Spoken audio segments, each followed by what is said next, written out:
Hello बच्चों, very good morning बेटा। बेटा आई होप आप सब बहुत अच्छे होंगे। मैंने बेटा लास्ट क्लास में इकोनॉमिक्स की 11th में मैंने आपको ईडी सिखाई थी कि ईडी होती है delta Q upon delta P into P upon में क्यू। ठीक है बेटा, ये मैंने आपको पढ़ाया था कि ईडी बराबर delta Q upon delta P into P upon Q होता है। ठीक है बेटा, अब सुनो, इसमें मैंने जो जो बताया था वो आपको था बेटा। ये फॉर्मूला जब लगता है, यानी ये वाला फॉर्मूला जब अप्लाई होगा बेटा, जब क्या नाम है, कंप्लीट इंफॉर्मेशन दे रखी हो। क्या दे रखी हो बेटा? Complete information. कंप्लीट इंफॉर्मेशन दे रखी हो, ठीक है ना। यानी जहां पर कंप्लीट इंफॉर्मेशन होती है बेटा, वहां पर ये वाला फॉर्मूला लगाना पड़ता है। ठीक है ना, कंप्लीट इंफॉर्मेशन के साथ हमें इस फॉर्मूले को लगाना पड़ता है। लेकिन बेटा ईडी का साथ में एक और फॉर्मूला भी है। वो क्या है? परसेंटेज चेंज इन डिमांड ऊपर अपॉन में percentage change in price. Percentage change in demand upon percentage change in price. यानी कि बेटा डिमांड में जो परसेंटेज वाइज चेंज आता है, यानी या तो ये फॉर्मूला अप्लाई कर लो या फिर ये फॉर्मूला अप्लाई कर लो, दोनों एक जैसे ही हैं। ठीक है, तो percentage change in demand upon percentage change in price, ये दोनों अपॉन मतलब एक दूसरे के अपॉन में रख के ईडी हमारी कैलकुलेट हो जाएगी। ठीक है ना। बात आती है परसेंटेज चेंज इन डिमांड कैसे निकलेगा। अगर हमें सिर्फ परसेंटेज चेंज इन डिमांड निकालना हो ना, सिर्फ परसेंटेज का चेंज देखना हो भी डिमांड में, तो वो निकलता भाई ऐसे, delta Q upon Q into में 100। Delta Q upon Q into में 100। और अगर परसेंटेज चेंज इन प्राइस देखना हो तो वो निकलता भाई delta P upon P into में 100। इस बात का मतलब क्या है?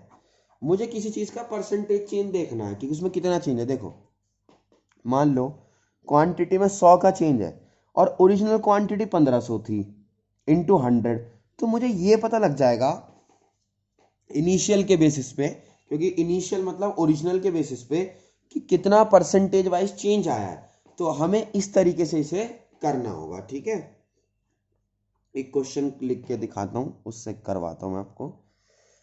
कह रहा है calculate the value, calculate the value, या लिखो calculate the change in price, calculate the change in price due to change in quantity, percentage change in quantity, और परसेंटेज चेंज इन प्राइस ही पूछ रहा है। Change in quantity due to percentage, quantity में जो percentage है 50% का है। कितने परसेंट का भाई? 50% का चेंज है। कितने का चेंज है? 50% का बता रखा क्वेश्चन में। और ये कह रखा है कि द वैल्यू ऑफ ईडी, जो वैल्यू ऑफ ईडी है, ईडी की जो वैल्यू है वो है 4। ईडी की वैल्यू 4 है, हमें ये दे रखा है, हमसे पूछ रहा है कि ये बताओ कितना होगा। तो भाई सॉल्यूशन देखो, ईडी का फॉर्मूला मैंने आपको यहां पर क्या बताया, percentage change in quantity demand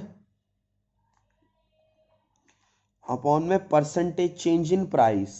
सही बात है, percentage change in quantity demand upon में percentage change in price. Percentage change in quantity demand कितना है? 50 है ना। और आपको फिर परसेंटेज मत लगाना, देखो ना ऊपर परसेंटेज लगाना ना नीचे लगाना, क्योंकि देखो ऊपर भी परसेंटेज है और नीचे भी परसेंटेज है, तो परसेंटेज से परसेंटेज कट जाती है। तो 50, और ये हमें निकालना है, तो इसे एज इट इज रखो परसेंटेज चेंज इन प्राइस करके, है ना। इसे एज इट इज रखो परसेंटेज चेंज इन प्राइस करके। और ईडी की वैल्यू कितनी है? 4 है। ईडी की वैल्यू कितनी है भाई? 4 है। अब इसको उठा के धर ले आओ, इसको उठा के धर ले आओ, नेक्स्ट पेज पे करते हैं। तो भाई जब ऐसा होगा तो 50/4 बराबर होगा परसेंटेज चेंज इन प्राइस के, परसेंटेज चेंज इन प्राइस के होगा। तो इसका मतलब क्या है, 50 से 4 कट जाएगा, 12.5% का चेंज आएगा। यही आंसर है। परसेंटेज चेंज इन प्राइस जो है वो कितना है? वो है भाई, क्या नाम है, 12.5। ऐसे देगा आपको क्वेश्चन में। यानी कि जब कंप्लीट इंफॉर्मेशन होती है, जब पूरी की पूरी इंफॉर्मेशन होती है, तो ये वैसे फॉर्मूले लगते हैं, मतलब जो मैंने बताया था आपको, delta Q upon delta P into P upon Q, और जब ये होता है तो ये ऐसे फॉर्मूले लगते हैं। ठीक है, मैं इसके और भी क्वेश्चंस आपको करवाऊंगा अलग अलग तरीके से, है ना। मैं आपको यहाँ पर एक कॉन्सेप्ट और सिखा दूं। एक होती है बेटा इलास्टिक डिमांड, आपसे क्वेश्चन में पूछ लेगा कई बार कि डिमांड इलास्टिक है या इनइलास्टिक है। तो इलास्टिक डिमांड होती है और एक होती है इनइलास्टिक डिमांड।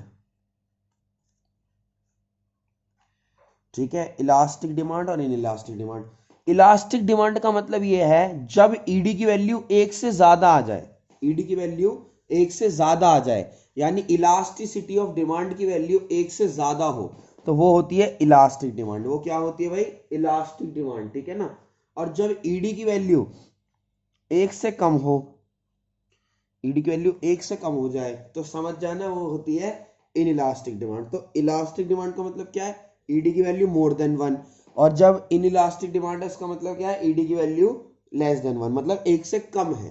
ठीक है बेटा, तो आप इसे कॉन्सेप्ट्स को कर लेना, कहीं पर दिक्कत आए तो मुझसे पूछ लेना, और नेक्स्ट क्लास में हम इसके और सारे क्वेश्चंस कर लेंगे। थैंक यू सो मच बेटा।